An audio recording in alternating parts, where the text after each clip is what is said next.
Undang-Undang 35 yang isinya adalah negara menjamin rehabilitasi terhadap penyalahguna dan pecandu narkotika. Artinya apa? Negara jamin loh. Siap. Artinya kan ini tanggung jawab menjadi punyanya negara kan? Negara dong yang harus bayar. Ini warna kita di daerah, oh bagus. Termasuk Bayangkan tunggu dulu sebentar kan ini. Saya lagi semangat ini lagi semangat. Boleh ya? Boleh ya?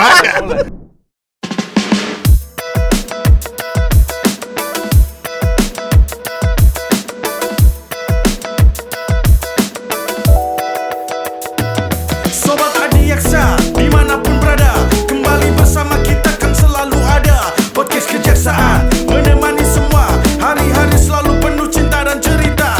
Bahas apa saja, semua selalu ada. Konten tentang hukum dan serba-serbi lainnya. Mari kita semua, dengarkan sesama.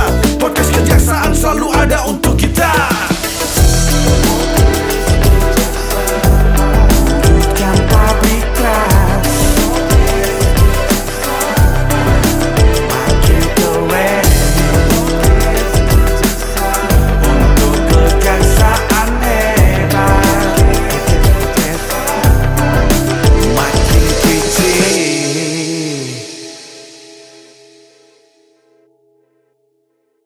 Hai Sobat Adiaksa dimanapun berada, jumpa lagi dengan Duo DM. Saya Dedi. Saya Momo. Asik.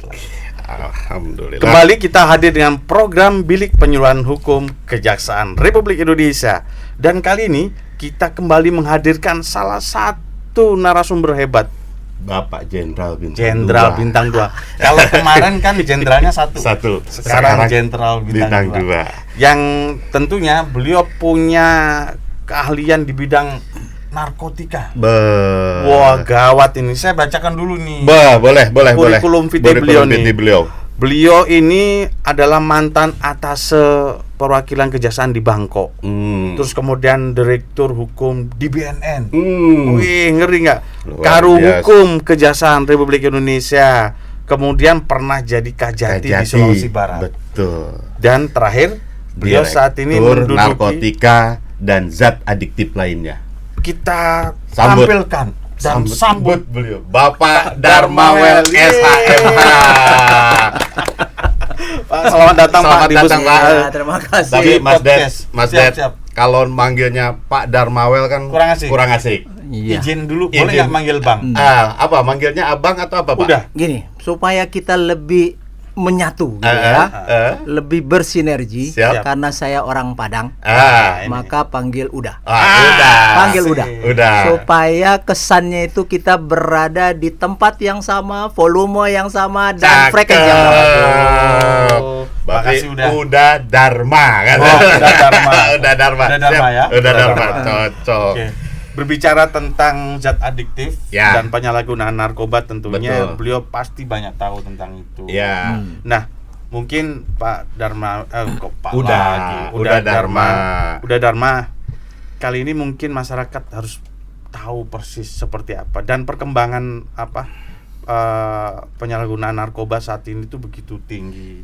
Dan apalagi masih di zaman pandemi ini, ngomong-ngomong informasinya masih tinggi Tetap. gitu. Jadi narkotika nggak Masih berkurang, tinggi, iya, nggak padahal berkurang. masa pandemi. Betul. Itulah. Terakhir juga artis ternama, tokoh ternama juga masih. Itulah. Makanya kita hadirkan Udah Dharma untuk menjelaskan Bercerita, betul, bercerita yang minimal untuk sobat-sobat Adiaksa mengetahui apa sih itu narkotika, bagaimana penanganannya, bagaimana perkara-perkara yang ada di itu. Nah, beliau nanti akan menjelaskan. Oke, mungkin Ya, kita kasih waktu. monggo, Pak. Silakan, Silakan, Bapak. Siap. Oke. Sobat Adiaksa dimanapun berada, saya sebenarnya merasa sungkan juga nih ketika disebut oleh Duo DM Jenderal Bintang 2. Ini berat ini soalnya nih. Kalau jenderal ini berat banget nih soalnya. Saya lebih suka sebenarnya nggak usah pakai jenderal, tapi orang yang mengabdi sepenuh hati untuk kejaksaan itu lebih bagus. Itu saya kira ya. Ini yang Rekan-rekan semuanya dan Duo DM Yes. yang sangat luar biasa. Energi, walaupun ini siang, tapi tenaga dan energinya masih luar biasa. Wah. Biasanya orang udah lemes jam segini, tapi Terlihat di sini duo DM ini masih sangat-sangat Terima kasih. Terima kasih. Ini untuk khusus sobat Adiaksa udah. Kita harus selalu semangat udah. Kayaknya menunya cocok. dan sobat Adiaksa saya sarankan coba sekali-sekali tampil di sini. Betul. Karena di sini ternyata full semuanya. Ya, tapi saya tidak jelaskan lah. Terima kasih Pak. Terima kasih Pak.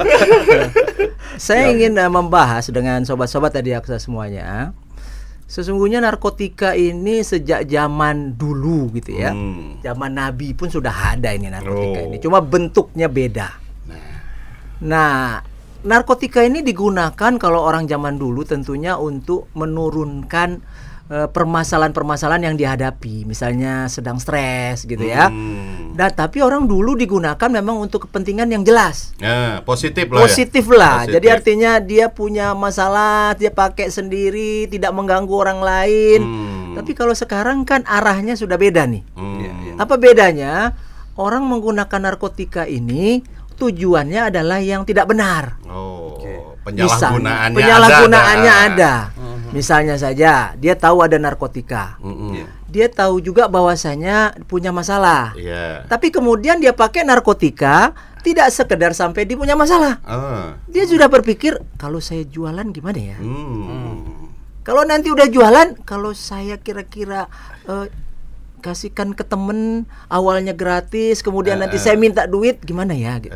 Nah, ini yang menjadi masalah narkotika ini sekarang. Ditambah lagi di zaman pandemi tadi ya. Di zaman pandemi ini ternyata kan orang tidak boleh keluar rumah kan ya. Di rumah lebih baik. Betul. Ya kan, jangan berkeluyuran kemana-mana. Ternyata diartikan oleh sebagian orang, ini di rumah lebih baik ini terus kita ngapain? Tidak ada yang dikerjain gitu. Oleh sebab itu, oleh sebab itu temannya telepon. Coba kau pakai ini. Kau bayangkan siapa saja bisa. Misal contoh gitu ya. Saya ingin membayangkan yang namanya Kang Dedi ini sedang melakukan sesuatu yang sifatnya menyenangkan hati saya. Bisa dibayangkan dengan narkotika. Atau agak yang lebih yang agak lebih sedikit miris gitu ya. Misalnya dia ingin membayangkan seorang artis yang cantik sekali. Meskipun ternyata di sebelah kanannya nenek-nenek gitu misalnya. Mimpi. Ini dibayangkan dia seperti sini seolah-olah sedang dekat dengan dia, memegang dia, itu bisa dilakukan dengan narkotika. Tapi tentunya sebatas pengaruh dari narkotika habis. Kemudian juga ada beberapa hal sekarang yang terjadi menyangkut penggunaan narkotika ini. Orang-orang ini menggunakannya sebenarnya dalam taraf coba-coba. Itu yang kayaknya yang paling banyak. Itu yang paling banyak sekarang. Yang mereka ini sebenarnya tidak ada niat, tapi kemudian dipengaruhi orang lain, lingkungan sekitar, teman-temannya. Nah, ini yang berbahaya sebenarnya. Jadi dari awalnya sedikit, akhirnya kan ketagihan tuh, kecanduan tuh. Mohon maaf. Kalau sudah kecanduan, maka semua yang ada di rumah hilang satu persatu. Jual barang. Jual ini, jangan barang dong, nggak ada yang di. Ini nanti multi tafsir nih kalau barang. Harus disebut bendanya apa. Jual benda alatnya. Elektronik mungkin. Ini kan ini biasa barang ini kayak ini bahaya. Udah kalau udah itu udah takut juga kita melenceng kan. Udah. Sekarang kan udah ini kan Direktur Narkotika dan Zat Adiktif, berarti kan seluruh Indonesia lah ya udah ya betul. Membawahinya. Sebetulnya perkara narkotika itu berapa persen sih Pak dari jumlah perkara yang ditangani seluruh Indonesia oleh Kejaksaan? Ini menarik nih. Narkotika ini terlihatnya kan senyap gitu ya. Tapi ternyata faktanya yang beredar gitu ya. Setelah kami tanyakan kepada kepolisian setempat seluruh Indonesia. Kejaksaan setempat seluruh Indonesia. Termasuk pengadilan seluruh Indonesia. Maka perkara narkotika di setiap tahapan itu lebih dari 50%. Wih, gila. Bahkan ada yang 75%. Bahkan saya pernah mendapati 90% kasus narkotika, coba bayangkan. Hanya 10% campuran yang lain-lain. Itu daerah-daerah tertentu, Daerah tertentu ya, tentunya. biasanya ya. Daerah tertentu. Senyap ternyata luar biasa. Luar ya. biasa bahayanya. Siap. Untuk sampai saat ini udah kita ngelihat bahwa kejaksaan sudah begitu tegas dalam tuntutan-tuntutan terhadap bandar Betul, narkoba. setuju. Saya lihat juga banyak yang hukuman mati. Perkembangan untuk bulan-bulan terakhir masih ada kah? Udah. Hukuman mati gitu ya. Khusus Sumatera Utara saja nih sudah 150. Wih, gila. Terhitung dari bulan Januari kemarin sampai dengan Wiki, sekarang catat baru ini. Sumatera Utara. Baru Sumatera Utara Belum 100. lagi kantong-kantong lain seperti di Aceh, Riau, Aceh. Kepri, Lampung, Jawa Barat pun Banten, banyak. Jawa Barat. Kalau keluar sana tuh Sulawesi Selatan, Kalimantan Barat, Kalimantan Timur, itu pusat-pusatnya itu. Nah, ini publik biar tahu udah batasan seorang terdakwa itu dituntut hukuman mati itu tentunya kan ada pedomannya itu. Betul, pasti. Itu berapa sih udah sebenarnya? Jadi begini, kita dulu punya aturan gitu ya, Ya. namanya Surat Edaran Jaksa Agung nomor 13 tahun 2011. Oke. Tapi kemudian kita merasakan, pimpinan kita merasakan, terutama zaman Pak Jaksa Agung sekarang, kok kesannya kita itu tidak memberikan keluasaan kepada rekan-rekan Adiaksa untuk menentukan sikap. Kalau seperti ini keadaannya, segini barang buktinya, ini harus dituntut berapa nih? Kalau zaman dulu kita kayak disetir gitu. Iya. Jadi misalnya contoh nih ya, Iya. 0 sampai 20 kilo sabu. Ya toh? Iya. Itu dijatuhi hukuman penjara. Iya. 20 sampai 40 itu seumur hidup. 40 ke atas mati. Iya, siap. Nah, jadi artinya seorang jaksa tidak bisa keluar dari konteks dia sebenarnya bawa sabunya 40 kilo nih. Tapi ternyata peran dia tuh sangat kecil banget gitu.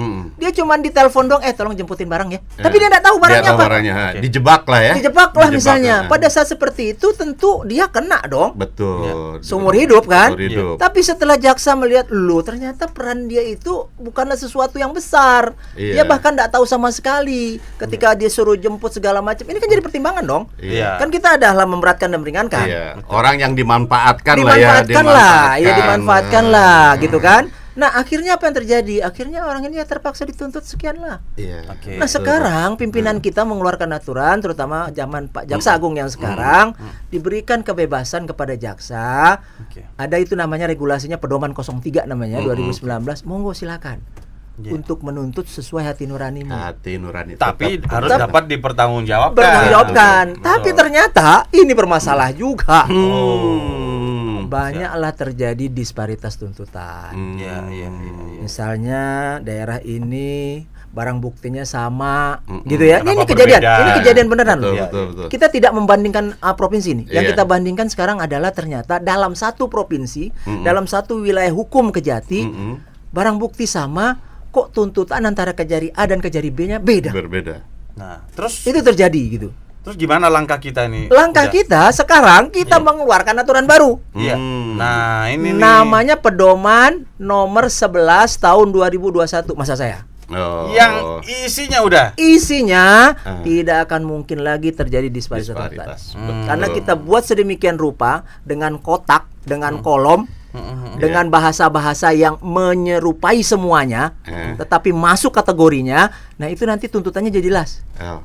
Jadi beberapa pilihan fakta juridis itu ada Nah, di situ semua. kita sediain semua. Ya. Jadi mereka kayak orang ujian, tinggal pilih kancing. Ya. A, K, B, K, C, K, D. Nggak bisa lari jaksa Nggak bisa ya? lari, nggak bisa Ya. lari. nggak bisa Tapi lari. kan tentunya hukum pasti berkembang kan udah. Pasti, Betul. Nanti ya. kalau ada perubahan, ada perkembangan itu Pastilah, juga- iya, Betul. pastilah, Itu pastilah. kan. Jadi intinya kan gini, sekarang sudah ada SE yang sudah jelas. Bukan yang SE, pedoman. pedoman yang sudah jelas. Siap. Ya minimal sudah tidak akan ada lagi disparitas. Nah, Ya, betul. tadi kan kita sudah berbicara hukuman mati.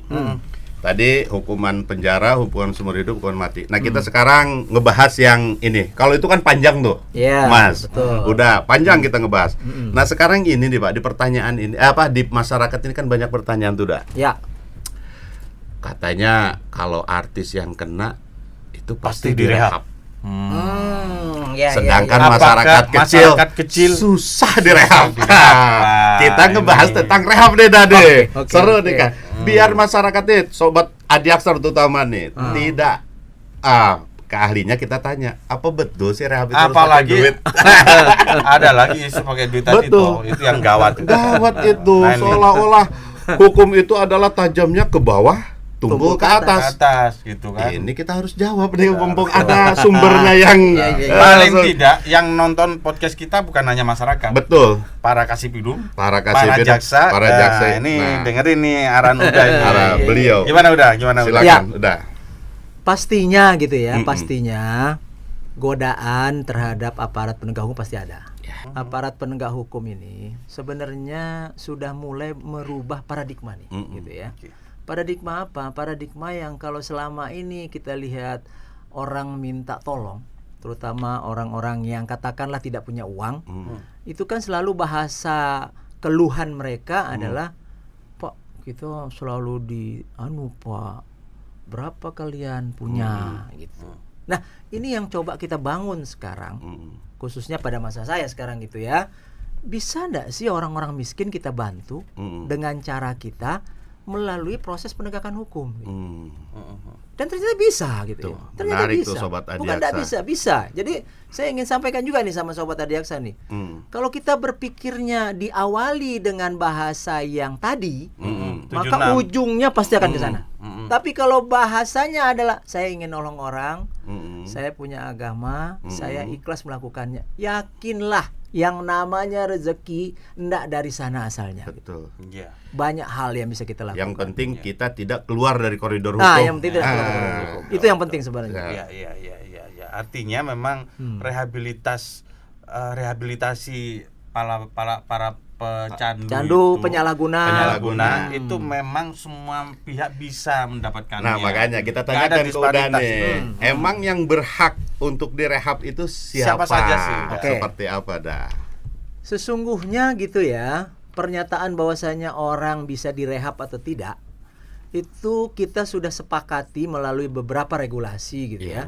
Saya tidak sebut lah ya regulasinya Iya, ya, karena betul. teman-teman di lapangan kan udah tahu, Iya. teman-teman Sobat Adiaksa udah tahu lah, karena Iya. saya sudah keliling juga nih. Iya. Gitu ya, sebelum masa pandemi saya sudah keliling juga menyampaikan, bahkan saya setiap hari sekarang melakukan semacam sosialisasi terhadap Iya. rehabilitasi ini per kejati. Oke. Sudah kurang lebih 15 kejati nih yang saya lakukan ini. Oke. Dan harusnya menurut saya mereka udah ngerti lah gitu Iya. ya. Nah, bahasa tadi yang kembali, siapa sih yang boleh, kan gitu kan? Iya. Yang berhak. Seseorang yang ditangkap nih bacanya nih. ditangkap. Seseorang yang ditangkap dan bisa direhab. Nih siapa nih? Iya. Sebenarnya simpel sekali sebenarnya kalau kita ikuti regulasi kita. Iya. Ya. Ada yang namanya tim assessment terpadu. Oh, Yang saya di- pernah jadi Iya, anggotanya tuh. sama. Pernah ya? Pernah, Nah, Pak. yang dibentuk melalui regulasi tertentu, disetujui oleh kementerian, 7 kementerian kalau saya tidak salah. Nah, kita ini nanti rapat nih. Iya. Hasil rapat inilah yang menentukan orang ini patut direhab enggak. Dengan berbagai kualifikasi yang ada, persyaratan yang ada. Betul. Kalau dipenuhi syaratnya, dipenuhi kualifikasinya, dia bisa direhab Iya. melalui putusan dari tim TAT ini. Tim TAT. Tapi kalau tim TAT menyatakan, oh enggak bisa Pak, karena BB-nya besar. Karena Ada kaitan dengan melanggar jaringan. jaringan segala macam. Terus mungkin dia residivis. Betul, Ini enggak betul, bisa betul. Pak gitu. Nah, ini yang perlu kita bangun nih sebenarnya. Batas barang bukti berapa udah yang Nah, bisa? kalau bicara batas ya, Iya. itu ada aturan kita gitu ya. Yang ini kalau menurut saya harus dibunyikan nih supaya teman-teman sobat-sobat desa tahu gitu ya. Ada peraturan Jaksa Agung nomor 15 gitu. Nomor 029 tahun 2015. Oke. Yang isinya mengisyaratkan terhadap narkotika jenis ini asal dipenuhi sekian, maka ini bisa direhab. Contoh, untuk ganja kategori pemakaian satu harinya itu 5 gram Oke. ganja.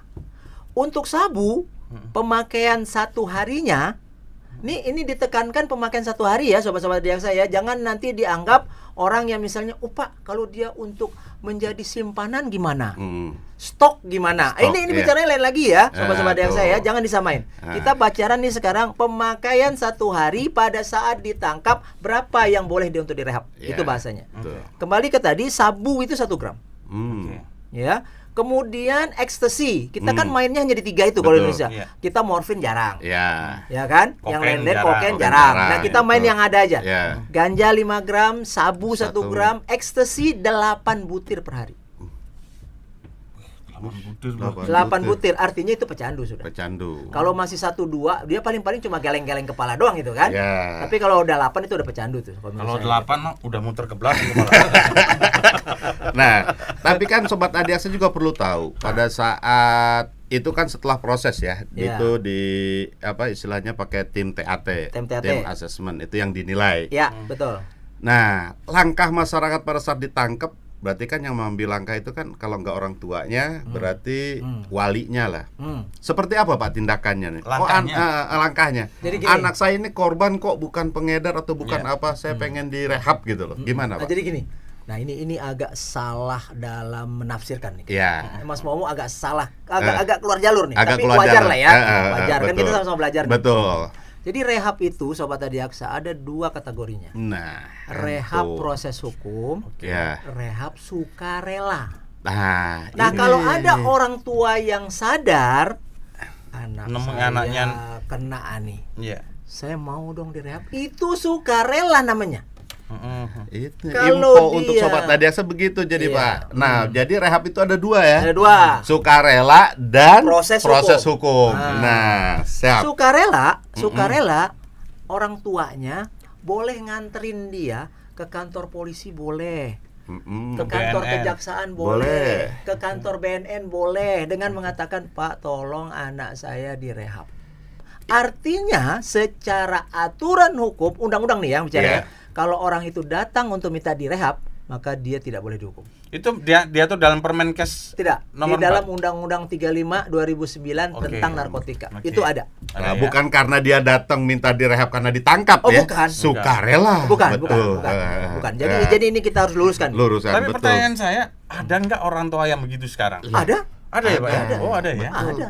Ada ya. Ada, bukan Justru nggak itu ada. yang diharapkan Itu ya, yang ada. diharapkan. Itu Kalau justru itu- yang diharapkan. Iya, Itu kita maunya kayak gitu justru. betul. Iya, siap, Tuh, siap. Sobat Adiaksa, untuk orang tua kalau melihat anaknya agak gelagat-gelagat, waduh, cobalah minta ke APH ya Pak ya, APH manapun saja, ya toh. manapun. Atau tempat rehab, Rehab. boleh juga. Tuh, Boleh langsung ya. boleh Iya. langsung. Terus tiba-tiba sekarang misalnya gini, dia sudah datang ke tempat rehab. Mm-mm. Dalam perjalanan dia ditangkap oleh aparat, misalnya gitu kan? Iya. Dia bisa menunjukkan kartu, ada Iya. nanti dikasih kartu tuh. Hmm, Kartu dia sedang direhab.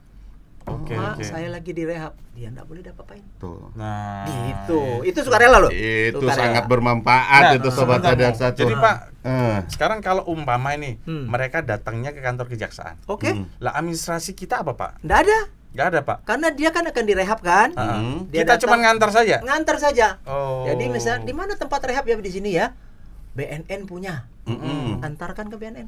Oh, sobat, bagi kalian orang tua yang Orang mungkin tua. putra putrinya Ya diduga orang tua, ya kakak, Ya, kakak, adek, siapapun itu. Saudara, siapa, gitu saudara. ya. kalau Monggo. takut datangnya ke kantor kepolisian atau ke BNN, kejaksaan bisa nerima Bisa. itu. Bisa, Ya boleh. kan? Bisa, Tuh. boleh. Itu Boleh. aturannya Tempat boleh. rehab langsung pun boleh tuh. Bisa. Rumah sakit yang Ya, ditunjuk ya rumah Pak ya. sakit yang ditunjuk. Betul. Betul. Nah, rumah sakit yang ditunjuk. Iya. Wih, Nah, sekarang kita bicara tentang rehab.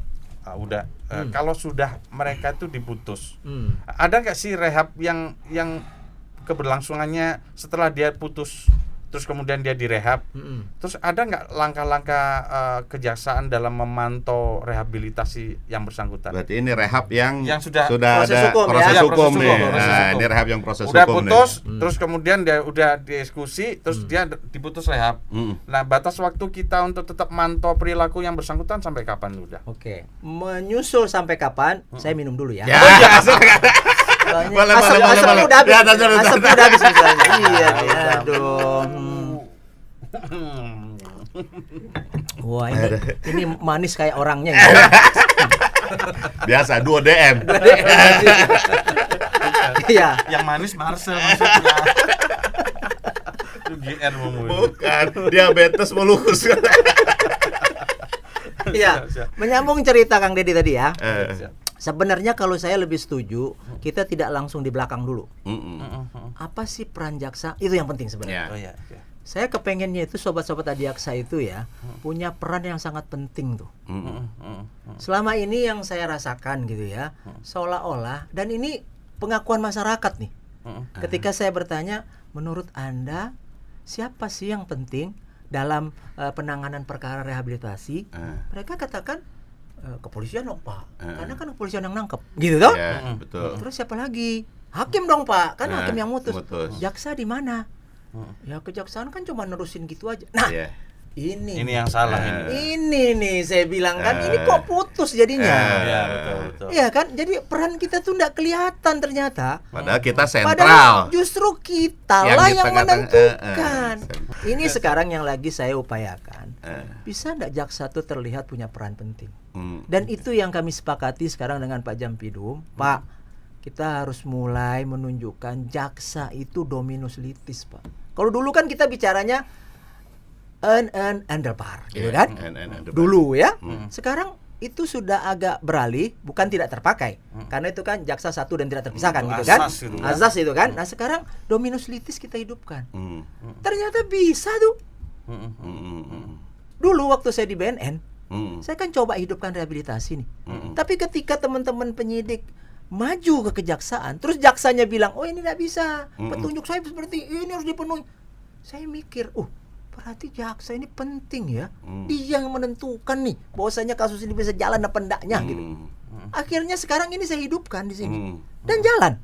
Teman-teman di daerah sekarang, hebat sekarang. Sehingga sekarang ini warna kita di daerah, bagus. Termasuk Bayangkan tunggu dulu sebentar kan ini. Saya lagi semangat ini. Lagi semangat. Boleh ya? Boleh ya? boleh. Kalau narasumber pulang Malah kita yang bingung kan. Kita yang bengong kan. Tapi sekali-sekali boleh lah kita sekali ditinggal. Boleh. Jadi kita semua wawancara ini jadinya. Jadi lanjut aja Pak. Ya, Bicara, jadi Pak, siapa? yang saya anehkan sekarang, daerah-daerah yang dalam tanda kutip gitu ya, yang selalu pemikirannya adalah sedikit-sedikit uang, sedikit-sedikit uang. Sudah bisa melaksanakan rehabilitasi, orang itu kuli bangunan. Dari mana duitnya? Emang ada ongkosnya ya Pak kalau rehab itu Pak? Sebenarnya tidak. Tidak ada ongkos sama sekali Enggak, sebenarnya. kalau untuk masuk ke tempat rehab ya? gratis. Oh gratis ya? Gratis. Nah ini sobat, gratis loh. Gratis. Sungguh saya bilang gratis. Iya. Tapi Ditanggung negara itu ya? Ditanggung negara karena begini, ada pasal di dalam Undang-Undang 35 gitu ya. Saya sebutkan lah supaya teman-teman di daerah nih sobat-sobat jaksa tahu juga menggunakan pasal ini penting gitu ya. Pasal 4 huruf D. Oke. Undang-Undang 35 yang isinya adalah negara menjamin rehabilitasi terhadap penyalahguna dan pecandu narkotika. Artinya apa? Negara jamin loh. Siap. Artinya kan ini tanggung jawab menjadi punyanya negara kan? Negara dong yang harus bayar. Mudah-mudahan nggak ada refocusing anggaran ya di situ. Betul. Mudah-mudahan. Mudah-mudahan ya Pak. Iya. Tapi kan kalau kata iklan apa? Syarat dan ketentuan berlaku. Ya tetap dong Pak, kan semua juga kan harus ada aturannya kan. Nggak semua mentang-mentang gua korban gua harus direhabkan. Enggak, kan mungkin ya itu nanti dijelaskan lagi. Jadi benar, itu benar gitu ya. Makanya tidak bisa juga mentang-mentang dirinya ngaku-ngaku enggak bisa. Iya, kan Kan gitu. tadi yang saya bilangin, kita lewatin dulu tuh TAT-nya. Sehingga nanti TAT akan melihat, enggak bisa.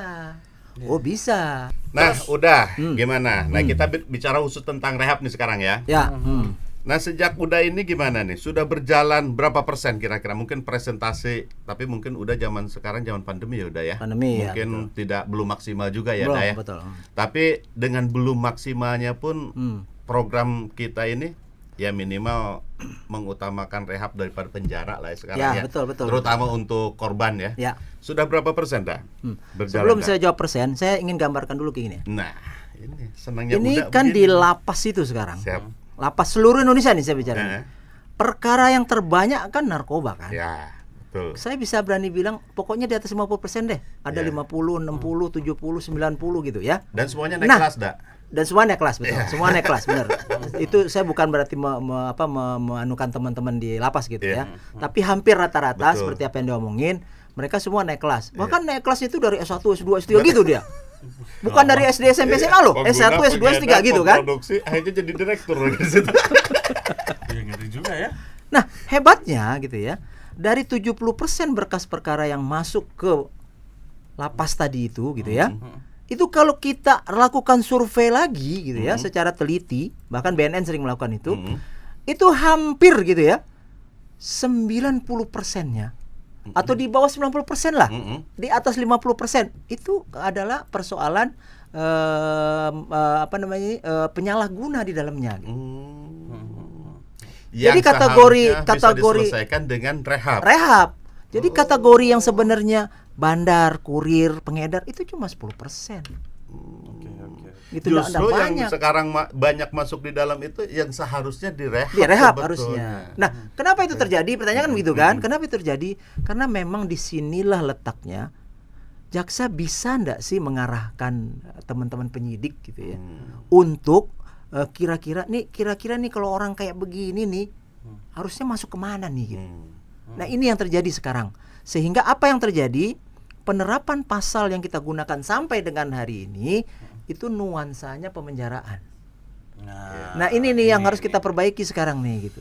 Mindsetnya harus dirubah. Mindsetnya harus dirubah. Betul. Gitu. Karena orang kalau sudah jadi tersangka, terdakwa, terpidana perkara narkoba, masuk di sel bukan malah tambah selesai, malah jadi bandar tadi Betul. S3 kan gitu. Dan itu sebenarnya banyak dipengaruhi juga oleh bandar-bandar yang sebenarnya menunggu hukuman mati. Iya. Tapi dia masih di penjara. Kerja. Dan dia masih kerja Dan dia punya masih barang. kerja dan punya barang dan harus laku dong barangnya. Iya, betul. Dan ternyata menurut beberapa yang kita ketahui, kok lebih enak ya mengendalikan narkoba dari dalam lapas kayak gitu. Karena enggak ada yang ngejar dia. Iya, betul.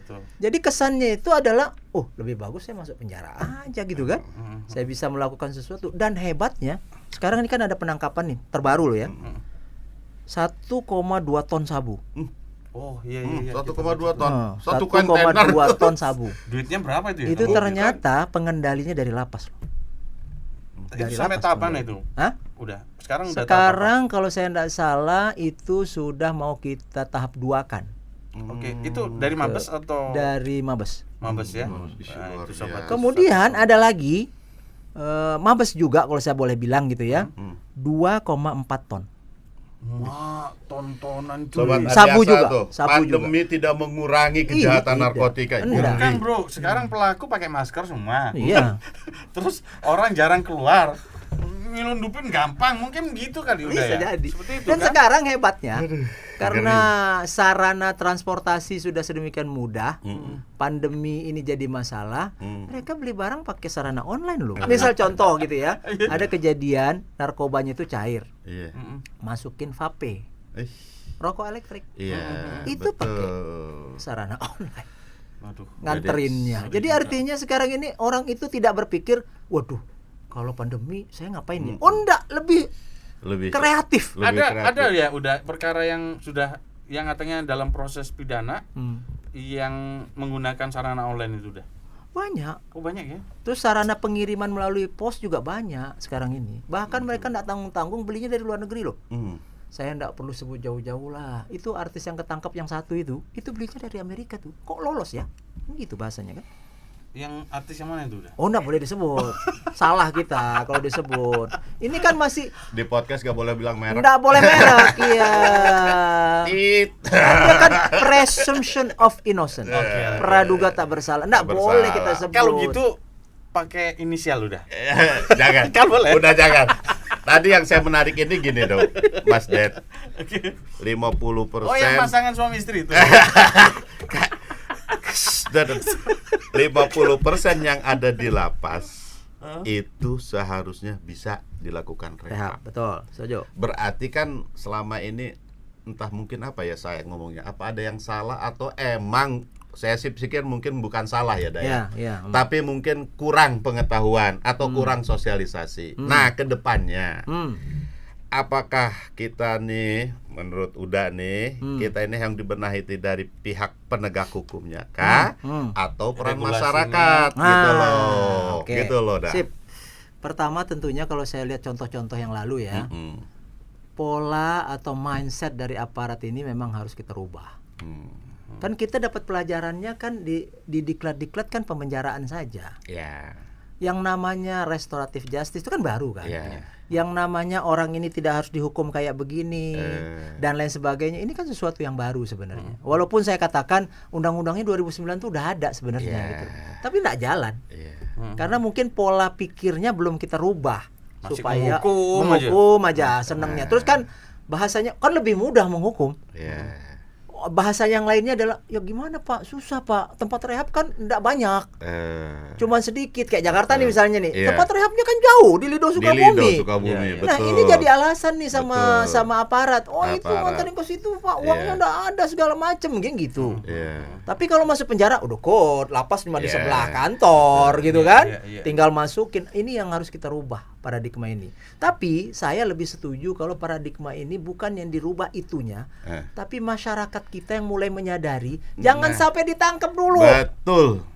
Ya tadi itu loh, serahkan diri, ngomong baik-baik, terus direhab deh. Tapi mungkin karena gini udah tidak semua orang tua yang terbuka berpikirnya kan, mindsetnya terbuka, mungkin malu, budaya malu mereka cukup tinggi. Gitu. Betul. Udah kembali lagi saya ngomong tentang pengembangan organisasi nih. Untuk memungkinkan tidak kalau kejaksaan juga punya lembaga rehab, balai rehab sendiri gitu. Oh gitu ya. Iya. Kan Itu kita kan juga seharusnya, kejaksaan kan punya rumah sakit gitu kan. Nah, Ke depan mungkin kan enggak gitu. Gitu ya. Iya. Oke. Sebenarnya ini sedang kami mau bangun ini Kejati DKI. Oke. Jadi kemarin Pak Aspidum telepon saya. Iya. Pak Waka mau ketemu katanya gitu kan. Oh, bicara apa? Kan Bapak selalu gembar-gembor rehab Pak katanya. Kita punya ceger. Kita bisa fungsikan enggak ini gitu kan? Gitu bahasanya tuh. Saya katakan, "Oh, bagus itu usulnya." Walaupun waktu saya di BNN dulu, saya sudah punya wacana itu sebenarnya. Tapi karena saya bajunya BNN, enggak mungkin. Ya, gimana ya gitu kan. Nah, sekarang mumpung saya di tempatnya, kenapa tidak gitu kan? Saya dukung betul gitu kan. Cuman mungkin akan ada masalah pasti ya. Misalnya contoh, apakah tempat yang akan kita pakai? Paling-paling kan sekarang di kejaksaan itu yang agak plong gitu ya. Kan loka. Yang sekarang dipakai untuk COVID itu loh. Ya kan? Paling-paling itu yang mau kita pakai itu untuk jadi tempat rehab. Nah, ini memenuhi standar enggak? Karena tempat rehab itu harus memenuhi standar gitu. Karena enggak bisa tempat rehab itu hanya sekedar ya udah rehab aja di sini gitu. Karena orang ini yang direhab adalah proses hukum nih. Orang yang sebenarnya harusnya masuk penjara tidak masuk penjara. Orang yang harusnya diperbaiki melalui beberapa tahapan rehabilitasi dan itu wajib. Dia harus jalani dari A sampai Z-nya gitu. Udah, tapi kalau ngomongin itu udah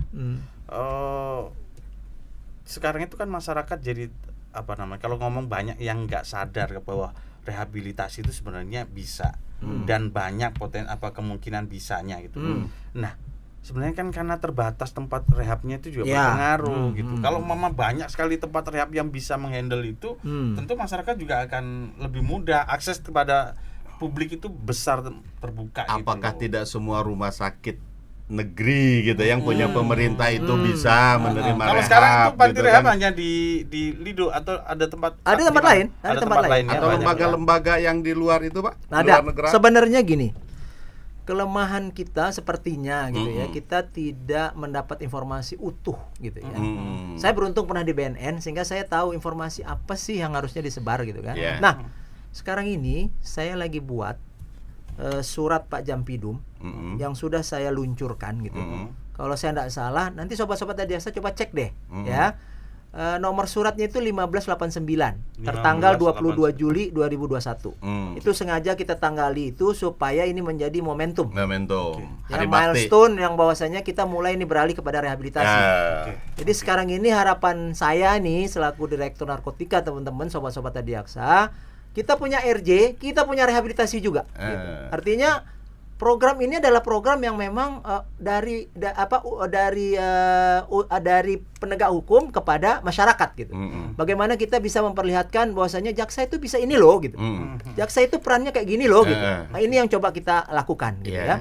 Nah, seperti tadi yang dijelasin juga sama Duo DM gitu ya. Tempatnya kan terbatas, Pak. Betul. Tapi itu kadang-kadang karena ketidaktahuan kita gitu. Tidak salah si jaksa, tidak salah hakim. Betul. Yang salah itu adalah ketika teman-teman TAT gitu ya mengeluarkan rekom TAT, di situ hanya berbunyi kata-kata dapat direhabilitasi. Yang itu. Tidak disebutkan di mana tempatnya, berapa lama. Iya. Ini tidak tersebut. Betul. Nah sekarang saya perbaiki karena saya sekarang adalah anggota tim TAT pusat. Oke. Saya duduk di situ Betul. dari unsur kejaksaan. Ya. Saya katakan kalau bikin rekom TAT maka harus dibunyikan tempat dan Nah. berapa lama. Lamanya ya. Kalau ini udah disebutin tidak ada masalah. Yang kedua, di mana aja Pak tempatnya selain daripada yang di Lido? Ya, Oh, minimal ada Jakarta di mana? 6 tempat di seluruh wilayah Indonesia kepunyaan BNN. Mulai dari Lido Sukabumi, Ya, Lampung, ya. ini Sumatera dulu Ya, ya, Sumatera. Kepri di Batam, Kepri di Batam. dan Deli Serdang di Medan. Sedang di Medan. Oke. Udah. Kemudian kita agak bergeser sedikit menuju wilayah Kalimantan Timur. Di Tanah Merah namanya. Ada juga. Ada. Kemudian kita geser lagi ke Sulawesi Selatan, Badoka namanya. Sulawesi Selatan. Sulawesi Selatan. Cuman kalau ditanya, "Pak, bergeser lagi ke Papua ada?" Nggak ada. Papua nggak ada. Nggak ada. Maluku juga nggak ada. Tapi apakah itu menjadi kendala, Pak? Harusnya sih tidak. Karena saya tahu persis gitu ya. Selain daripada tempat rehab yang dipunyai oleh BNN, itu juga ada tempat rehab yang dipunyai oleh Kemenkes. Itulah yang namanya salah satunya di Cibubur, RSKO. Pernah dengar kan? iya. RSKO kan? Cibubur, Dan itu iya. ternyata bukan hanya di Cibubur barang itu. Barang pula lagi ya. Aduh, ini ikut-ikutin Kang Gara-gara Deddy ikut-ikut nih. Mas Dedi nih kan. Aduh. Udah mulai barang kan. Masuk tuh Iya. barang. Jadi tempat RSKO itu ternyata di provinsi lain juga ada. Kemudian kita lapis lagi. Undang-Undang Kesehatan Jiwa itu menyebutkan 10% dari tempat tidur yang tersedia di rumah sakit jiwa itu diperuntukkan untuk rehabilitasi. Tuh, Sobat Adiaksa, makin banyak pengetahuan Makin kita kan, jelas. makin jelas ya. Kan? Oke, baik, mungkin untuk edisi ini udah, Ya, kita udah panjang nih rehab kayaknya udah cukup. Oke. Nanti kita akan ngebahas tentang penjara, tentang hukuman mati. Secara tersendiri. Tersendiri. biar Ada lebih berapa keren. jenis Ya. narkotika, Berapa golongannya yang berapa. dihukuman mati. Udah. Iya, toh. Pokoknya ini tentang narkotika itu pasti Betul. panjang. Iya. Mungkin belum tambahan lagi. eh, TPPU narkotika. iya Ih, itu cuan. itu. Cuan buat negara. Bener. Cuan buat negara. Uangnya banyak loh. Betul. Iya, iya, iya. Jadi tidak ada seorang bandar punya harta sedikit tuh enggak ada. Bandar oh. itu kalau punya harta, kalau beli motor, mana mau dia motor Mio. Hmm. Walaupun iklannya adalah si artis itu kan, Hmm. nggak mau dia maunya Harley Davidson. Yang Oke. siap. Mobil Toyota Kijang nggak mau. Dia. Minimal 2 pintu ya. Ferrari lah. Oh, saya pikir 2 pintu, mobil box. Baik, udah. Ya, Terima oke. kasih. Ya. Pasti bermanfaat buat Sobat Adiaksa. Ingat, tidak hanya untuk artis dan orang kaya rehab. Ya.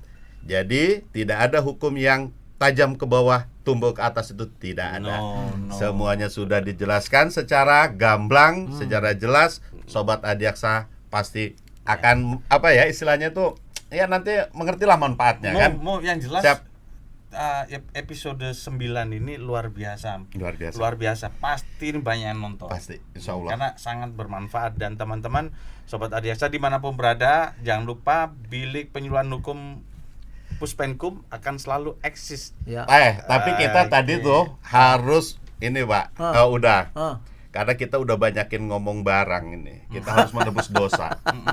Untuk pertanyaan yang bagus kita kasih giveaway. Ya, ini giveaway berapa orang nih, Mu? 5 5 ya? ya. Ya. Kakak Sel 5 giveaway ya. 5 giveaway ya. Nah, Oke. nih, pertanyaan satu nih. Ya, boleh. Dari kita kemudian dari Bapak. Iya, Ah, boleh. Dari Uda. Yang pertama dari kita pertanyaannya, tempat rehabilitasi yang ada di Indonesia itu di mana saja? Sebutkan minim 4. Jangan kasihan 2 aja. 2 aja deh. 2 ya. 2. Oke. Sebutkan tempat rehabilitasi di Indonesia yang sampai saat ini masih eksis dalam melakukan rehabilitasi. Ingat ya, 2 saja. Jawab nanti di kolom komentar ya. Ya. Nanti kolom komentar kita. Udah, pertanyaannya apa pertanyaan udah? saya ya? Iya, Ah, ah. siap. 1 apa 2 pertanyaannya? Satu aja Satu udah. aja udah. Satu Oke. udah. Sobat Adiaksa, coba sebutkan Eh, ya kementerian apa saja yang berkomitmen ya. tahun 2014. Itu saya kasih clue-nya ada 7. Ya. Sebutkan 5 saja. Kebanyakan ya? Kebanyakan udah. Kebanyakan ya? Ya udah kalau gitu 2 juga lah boleh lah. Jadi 2 kementerian yang berkomitmen untuk rehab. Rehab. Nah, itu Sobat gampang Adiaksa sekali. kalau ngikutin pasti gampang itu. Gampang sekali. Bisa itu menjawab. Udah, Oke, terima siap. kasih. Ya, sama-sama Sehat-sehat ya. selalu. Jangan bosan-bosan nanti kalau kita undang Undang lagi ya. lagi. Udah Ya, pasti undang kami lagi. undang lagi udah. Oke. Dan kita siapkan nasi padang lagi. Baik Sobat Adiaksa, terima kasih. Salam Oke. sehat dari Salam sehat 2DM. dan jumpa lagi di episode berikutnya. Salam Sehat sehat. selalu. Yang mana ini yang dipakai? Sama aja, pokoknya mana aja udah.